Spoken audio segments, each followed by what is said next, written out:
BCom part 3. मी तुमची teacher Ashwini Phatale. मी तुम्हाला business communication म्हणजेच व्यावसायिक संदेशवहन म्हणजे काय आणि व्यावसायिक संदेशवहन हा जो तुमचा सब्जेक्ट आहे तो मी घेणार आहे. सर्वात आधी तुम्हाला तुमचा जो सिलेबस आहे, तुम्हाला किती युनिट्स आहे आणि त्या युनिट्समध्ये किती चॅप्टर आहे ते जाणून घेणं फार गरजेचं आहे. तुमचा जो फर्स्ट युनिट आहे त्यामध्ये आहे संदेशवहन संकल्पना म्हणजेच कम्युनिकेशन कॉन्सेप्ट, ज्यामध्ये तुम्हाला संदेशवहनाबद्दलची परिपूर्ण अशी माहिती मिळणार आहे. त्याच्यानंतर तुमचा जो दुसरा युनिट आहे तो आहे संदेशवहनाचे प्रकार म्हणजे टाइप्स ऑफ कम्युनिकेशन, ज्यामध्ये तुम्हाला संदेशवहनाचे किती प्रकार आहे ते माहीत होणार आहे. तुमचा जो तिसरा युनिट आहे तो आहे जनसंवाद म्हणजेच पब्लिक स्पीकिंग, ज्यामध्ये तुम्हाला बरीचशी माहिती मिळणार आहे. त्याच्यानंतर तुमचा शेवटचा जो युनिट आहे तो आहे व्यवसाय लेखन म्हणजेच बिझनेस रायटिंग. त्यामध्ये तुम्हाला व्यावसायिक लेखन कशा पद्धतीचं केलं जाते, व्यावसायिक पत्रव्यवहार कशा पद्धतीचा केला जातो ते यामध्ये तुम्हाला त्याची माहिती मिळणार आहे. त्याच्यानंतर तुमचा जो पेपर पॅटर्न आहे तो तुम्हाला माहीतच आहे. 100 मार्काचा असा एक पेपर असतो तुमचा, ज्यामध्ये 80 मार्क तुमचे युनिव्हर्सिटीतर्फे असतात आणि 20 मार्क जे आहे त्यामध्ये 5-5 मार्क असे डिवाईड केलेले असतात, ते क्लासतर्फे असतात म्हणजेच टीचर्सकडून तुम्हाला ती दिल्या जातात. त्यामध्ये 5 मार्काचं सेमिनार असतं, 5 मार्काचं तुमचं अटेंडन्स असतं, 5 मार्काचे तुमचे वायवाचे असतात आणि 5 मार्क्स तुमचे बिहेवियरचे असतात, जे तुम्ही क्लासरूममध्ये कसे राहता त्यावरचे असतात. तर अशा प्रकारे तुमचा 80 मार्काचा एक पेपर असतो आणि 20 मार्क जे आहे ते तुम्हाला कॉलेजतर्फे दिल्या जातात. तर आपला जो पहिला युनिट आहे त्यामध्ये संदेशवहन संकल्पना असं त्या युनिटचं नाव आहे आणि संदेशवहन संकल्पना हा तुमचा पहिला तुमचा चॅप्टरसुद्धा तोच आहे पहिला, ज्यामध्ये याची कन्सेप्ट आहे संदेशवहनाची ती पूर्ण क्लिअर होईल. संदेशवहन म्हणजे काय, तर सर्वात आधी तुम्हाला संदेश या शब्दाचा अर्थ जाणून घेणे फार महत्त्वाचं आहे. कारण संदेश हा आपल्या प्रत्येकाच्या जीवनामध्ये किंवा आपण असं म्हणून आपल्या रोजच्या जीवनामध्ये समाविष्ट झालेला असा एक शब्द आहे, ज्याला आपण मॅसेजसुद्धा असं म्हणत असतो. म्हणजे आपण सकाळी जेव्हा उठतो तेव्हापासून तर रात्री झोपेपर्यंत आपण काय करत असतो, मॅसेज हा जो आहे तो करत असतो. म्हणजे आपण मोबाईलमध्ये वगैरे सुद्धा मेसेज वगैरे करत असतो, त्याला काय म्हटलं जाते, संदेश असं म्हटलं जाते. तर संदेशवहन ही एक निरंतर चालणारी एक प्रक्रिया आहे, जी आपल्या दैनंदिन जीवनामध्ये फार उपयोगाची असते. तर संदेशवहन प्रक्रियेचा जो इतिहास आहे तो मानवी संस्कृतीच्या विकासाचा जिवंत असा भाग आहे. म्हणजे माणसाच्या प्रत्येक घटकामध्ये संदेश हा जो आहे तो समाविष्ट झालेला आहे, ज्याला जसं माणसाच्या भावना आहे किंवा माणसाचा विकास आहे, तर या सर्व गोष्टीमध्ये काय असतो, संदेशवहनाचा समावेश असतो. आपले मनोगत किंवा आपले मनोविकार इतरांजवळ कसं आपण सांगू शकतो किंवा इतरांना आपण कसं सांगून त्याच्या प्रतिक्रिया आपण मिळवू शकतो, हे संदेशवहनामध्ये फार गरजेचं आहे. जसं आपण एक उदाहरण घेऊ, जेव्हा आपण छोटं असतो किंवा आपल्या घराजवळ कोणी छोटं बाळ असतं, तर आपण लहानपणापासून काय करत असतो, संदेश देत असतो आणि आपण मरेपर्यंत सुद्धा संदेश देत असतो. जसं उदाहरण घेऊ, आपण छोटं बाळ जे आहे ते बोलू शकत नाही, ठीक आहे, चालू शकत नाही आणि ते हातवारे करून सुद्धा आपल्याला सांगू शकत नाही. त्यामुळे काय होते, तो कसा संदेश देईल आपल्याला, तर तो काय करतो, त्याला जेव्हा भूक लागलेली असते तेव्हा तो काय करतो, रडून सांगतो की आई मला भूक लागलेली आहे, ठीक आहे. म्हणजे काय झालं, तो आपल्या भावनांनी किंवा आपल्या हावभावांनी, ज्याला आपण म्हणू शकतो, तो काय करत असतो, सांगत असतो. आणि आपण जसं जसं मोठं होतो, म्हणजे आपली जशी जशी वाढ होत जाते तसं तसं आपण काय करत असतो, आपापल्या प्रतिक्रिया ज्या आहे किंवा आपल्या भावना आहे इतरांजवळ व्यक्त करत असतो. जसे तुम्ही मोठे होता तसं काय करता, तुम्ही जशी बोलू लागता, तुम्ही बोलू लागल्यावर काय करता, तुम्ही बोलून एखादी गोष्ट व्यक्त करू शकता. पण जेव्हा तुम्ही म्हातारे होता, म्हणजेच आपण जेव्हा मरणाच्या द्वारावर असतो तेव्हा काय करतो आपण, तेव्हाही बोलू शकत नाही, तेव्हा आपण काय करत असतो, हावभाव किंवा हातवारी करून किंवा इशारा करून सांगत असतो, संदेश देत असतो. म्हणजे ही काय आहे, आपल्या दैनंदिन जीवनामध्ये सतत चालणारी एक प्रक्रिया आहे, जी आपल्या रोजच्या जीवनामध्ये समावेश असतो किंवा आपल्या पूर्ण आयुष्यामध्ये समाविष्ट झालेली एक घटना आहे. जसं संदेशवहनामध्ये काय होत असते, विविध व्यक्ती आपापले विचार व कल्पना इतरांना सांगतात व समजावून देतात. जसं औद्योगिक उपक्रमामध्ये अनेक व्यक्ती काय करत असतात, काम करत असतात. म्हणजेच त्यांना कार्यासंबंधी माहिती देतात. आता माहिती कोणती देईल? एखादा कर्मचारी आहे, तो काय करता, एखाद्या कंपनीमध्ये काम करता, तर त्या कंपनीमधून त्याला आदेश मिळत असतात की तुम्ही हे काम करायचं आहे. आदेश कोण देत असतो? दुसरा व्यक्ती देत असतो. म्हणजे एक व्यक्ती काय करत असतो, पूर्ण औद्योगिक क्षेत्र सांभाळत असतो. म्हणजे एखादी कंपनी आहे, जसं आपण कॉलेजचं उदाहरण घेऊ. आपल्या कॉलेजमध्ये प्रिन्सिपल आहे, ते काय करत असतात, इतर जे स्टाफ असतात त्यांना आदेश देत असतात की हे आपल्याला काम करायचं आहे किंवा तुम्हाला हे सब्जेक्ट शिकवायचे आहे. म्हणजे काय झालं, एक व्यक्ती हा दुसऱ्या व्यक्तीला काय सांगत असतो, आदेश देत असतो किंवा काम करण्याची एक त्याला स्थिती, आपण असं म्हणू शकतो, स्थिती निर्माण करून देतो. म्हणजे तुम्हाला हे कार्य करायचं आहे, कार्य वाटून देत असतो. ज्याला किंवा मग एखादं कार्य एखाद्याला समजलं नाही तर काय होतं, मार्गदर्शनसुद्धा करू शकतात. म्हणजे ते काय करतात, तुम्हाला हे कार्य करायचं आहे, मग त्यांना जर ते कार्य करायचं असेल नसेल किंवा त्यांना कार्य ते जमत नसेल तर काय करत असतात, मार्गदर्शन करत असतात. म्हणजे संदेशवहनाचा यामध्ये फार मोठा हात आहे असं आपण म्हणू. जसं माहिती देणे, आदेश देणे किंवा मार्गदर्शन करणे, त्याचबरोबर माहिती मागवणे, कार्य करण्यासाठी प्रवृत्त करणे, ह्या फार महत्त्वाच्या घटना आहे आणि ह्या संदेशवहनामध्ये रोज घडत असतात. संदेशवहनाचा मुख्य अर्थ काय आहे किंवा त्याच्या व्याख्या काय आहे, ह्या आपल्याला जाणून घ्यायच्या आहे.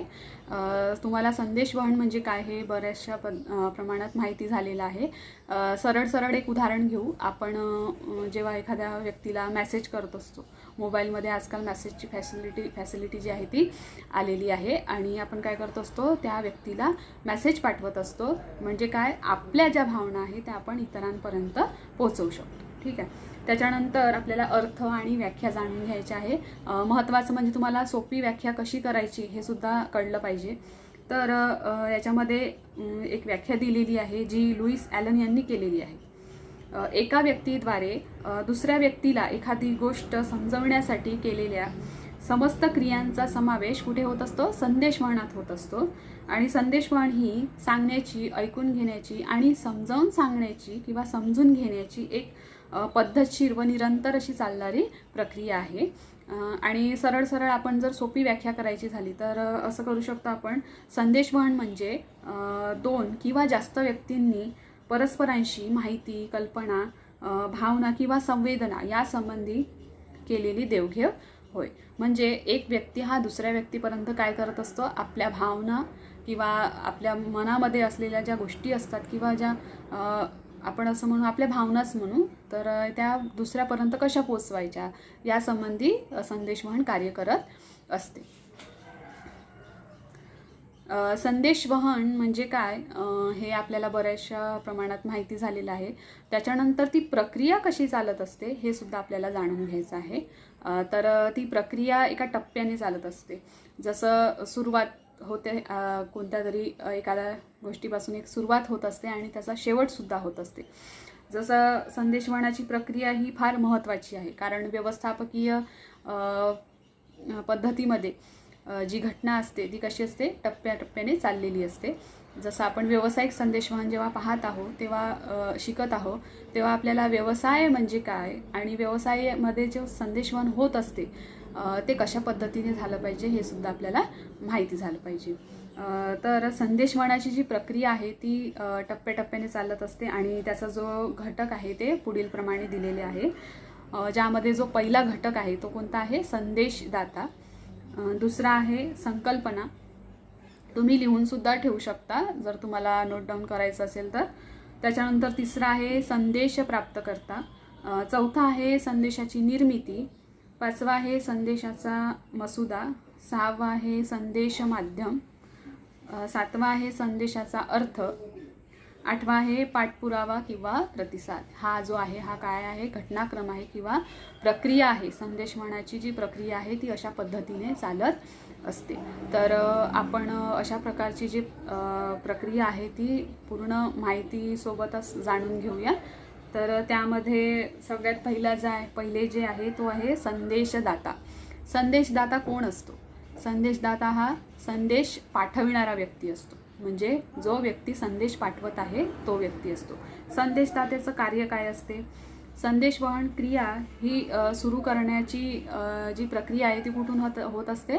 संदेशदात्यापासून. म्हणजे संदेशदाता हा काय आहे? मुख्य घटक आहे, प्रक्रिया सुरू करणारा एक घटक आहे आपण असं म्हणू शकतो. संदेशदाता काय करत असतो? संदेश देणाऱ्या व्यक्तीला संदेशदाता असं म्हणतो आपण. म्हणजे जो संदेश पाठवत असतो त्याला काय म्हणतो? संदेशदाता. संदेशदात्याने आपला संदेश कोणाला पाठवायचा आहे आणि त्याची पार्श्वभूमी काय आहे, संदेश पाठवण्यामागील उद्देश काय आहे, इत्यादी संबंधी आपले धोरण जे आहे ते पूर्णपणे ठरवून घ्यावे आणि मग संदेश पाठवावे. म्हणजे आपण जेव्हा एखाद्या चांगल्या व्यक्तीला किंवा आपल्यापेक्षा मोठ्या व्यक्तीला एखादा मेसेज पाठवत असतो तेव्हा आपण काय करतो? आधी विचार करतो की या व्यक्तीबरोबर आपल्याला सुरुवात कशी करायची आहे बोलायची, किंवा त्यांना बोलताना आपल्याला कोणते कोणते मुद्दे मांडायचे आहे हे संदेशदात्याला ठरवावं लागते आणि संदेशदाता त्याच व्यक्तीला म्हटल्या जाते. त्याच्यानंतर आहे दुसरं संकल्पना. संकल्पना म्हणजे काय? तर तुम्हाला काय पाठवायचं आहे किंवा कोणती संकल्पना त्यांच्यासमोर मांडायची आहे हे फार महत्त्वाचं आहे. म्हणजे संदेश कोणत्या विषयवस्तूबाबत पाठवायचा आहे आणि ते ठरवायचं आणि ते निश्चित करायचं. त्याच्यानंतर पाठविला जाणारा संदेश किंवा आदेश, सूचना, विनंती, आवाहन किंवा माहिती इत्यादीपैकी कोणत्याही स्वरूपात राहू शकते. किंवा माहिती जी आहे ती संकल्पनेच्या आधारे सुद्धा आपण मांडू शकतो. म्हणजे उदाहरण आपण असं घेऊ, तुम्हाला जर एखाद्या वेळेला अर्ज लिहायचा असेल तर तो कोणत्या व्यक्तीला लिहायचा आहे आणि कोणत्या विषयाबद्दल लिहायचा आहे हे जाणून घेणे फार महत्त्वाचं आहे आणि त्यासाठीच असं होऊ शकते संकल्पना आपण कोणती आहे ती मांडू शकतो. त्याच्यानंतर आहे तिसरं संदेश प्राप्तकर्ता. संदेश प्राप्तकर्ता हा कोण असतो? रिसिव्हर ज्याला आपण म्हणतो. तुम्ही एखाद्या व्यक्तीला मेसेज करता, मेसेज करणारा व्यक्ती तो तुमचा मेसेज काय करतो? स्वीकार करतो किंवा नाही करत हे महत्त्वाचं असते. म्हणजेच त्याला काय म्हटलं जाते? संदेश प्राप्तकर्ता. ज्या व्यक्तीला आपण संदेश देत असतो, जसं आपण असं म्हणू शकतो संदेश ज्या व्यक्तीला दिला जातो त्या व्यक्तीला संदेश प्राप्तकर्ता असे म्हटले जाते. संदेश देण्याची जी क्रिया आहे तोपर्यंत यशस्वी होत नाही जोपर्यंत तो संदेशदाता तो जो मेसेज आहे किंवा संदेश आहे प्राप्त करत नाही तोपर्यंत. जसं त्याच्यामध्ये योग्य शब्द योग्य प्रकारे किंवा योग्य व्यक्तीपर्यंत योग्य व निर्धारित अर्थासह प्राप्त होत नाही तोपर्यंत संदेश हा पूर्ण झाला असं समजत नाही. संदेश प्राप्त करणारे विविध प्रकारचे असू शकतात, त्यानुसार संदेश प्राप्त करण्याच्या प्रक्रियेवर प्रभाव पडू शकतो. म्हणजे समोरचा व्यक्ती कसा विचार करत आहे किंवा तो संदेश वाचल्यानंतर त्याच्या मनामध्ये कोणते विचार आलेले आहे हे फार महत्त्वाचं आहे. त्याच्यानंतर आहे चौथं संदेशाची निर्मिती. संदेशाची निर्मिती म्हणजे जसं आता संदेश निर्मिती करताना संदेशाची भाषा, विस्तार किंवा विषयाची व्याप्ती, भर द्यावयाचे मुद्दे व विशेष महत्त्वाच्या सूचना यांचा विचार करूनच संदेशाचा अंतिम मसुदा तयार करण्यात येतो. जसं निर्मिती म्हणजे काय? तर आपण योजना असं म्हणू शकतो किंवा एखादा आपल्याला काही घटना घडायच्या असेल किंवा आपण एखादं पत्र लिहित आहोत तर त्या पत्रामध्ये कोणकोणते विषय मांडायचे आहे हे फार महत्त्वाचं आहे आणि त्याची निर्मिती ही कधी होऊ शकते? जेव्हा आपला विषय हा निश्चित झालेला असतो तेव्हा. म्हणजे संदेशाची निर्मिती ही फार महत्त्वाची असते. पाचवा आहे संदेशाचा मसुदा. संदेशाचा मसुदा हा संदेशवहन प्रक्रियेतील सर्वात महत्त्वाचा घटक आहे, कारण या मसुद्यामध्ये संदेशाचा विषय, परिच्छेद, त्याच्यानंतर सहपत्र, त्यातील माहितीची सात्यता व त्यासाठी द्यावयाचे पुरावे या सर्वांचा विचार करावा लागतो. म्हणजे महत्त्वाचं काय असतो? संदेश आपण जेव्हा एखाद्या व्यक्तीला पाठवत असतो तेव्हा त्याचा विषय हा कोणता असला पाहिजे हे फार महत्त्वाचं आहे. सहावं जे आहे ते आहे संदेश माध्यम. म्हणजे मीडियम जे आहे किंवा त्याला आपण म्हणू जसं आता आपण एखादं निवडू शकतो ना वस्तू, कोणत्या पद्धतीने आपल्याला तो पाठवायचा आहे, माध्यम ज्याला आपण म्हणत असतो. ठीक आहे. तर ज्या साधनाच्या माध्यमातून आपण संदेश पाठवतो त्याला काय म्हटलं जाते? संदेशाचे माध्यम. संदेशाचे माध्यम ठरविताना संदेश प्राप्तकर्त्याची संख्या, त्याची ज्ञान पातळी, संदेशाची व्यावसायिक, वैधानिक व समय उपयोगिता इत्यादी घटक लक्षात ठेवणे आवश्यक आहे. संदेशाचे किंवा संदेशवहन कोणत्या माध्यमाने होणार आहे ही बाब महत्त्वाची असते. आधुनिक काळामध्ये संदेशवहनाची अनेक माध्यमे उपलब्ध आहे. उदाहरणार्थ दूरध्वनी, दूरदर्शन, फॅक्स, ईमेल, मोबाईल, इंटरनेट इत्यादी. जसं आजकाल मोबाईलचा जास्त वापर केला जातो आणि इंटरनेटचा जास्त वापर केला जातो, ज्यामध्ये तुमच्या मोबाईलमध्ये प्रत्येकाच्या जीमेल हा ॲप जवळपास आलेला आहे. त्यामुळे असं आज घडू शकते. त्याच्यानंतर 7वा आहे संदेशाचा अर्थ. संदेश पाठवणारा म्हणजे जो प्राप्तकर्ता आहे, एखादा संदेश प्राप्त झाल्यावर त्या संदेशाचा योग्य अर्थ लावावा लागतो. ही प्रक्रिया मूलतः मानसिक असते. संदेशाचा योग्य अर्थ लावला तरच त्याची परिणामकारक अंमलबजावणी होते. यासाठी संदेश प्राप्तकर्त्यास योग्य अनुभव, प्रशिक्षण आणि कौशल्य लागते.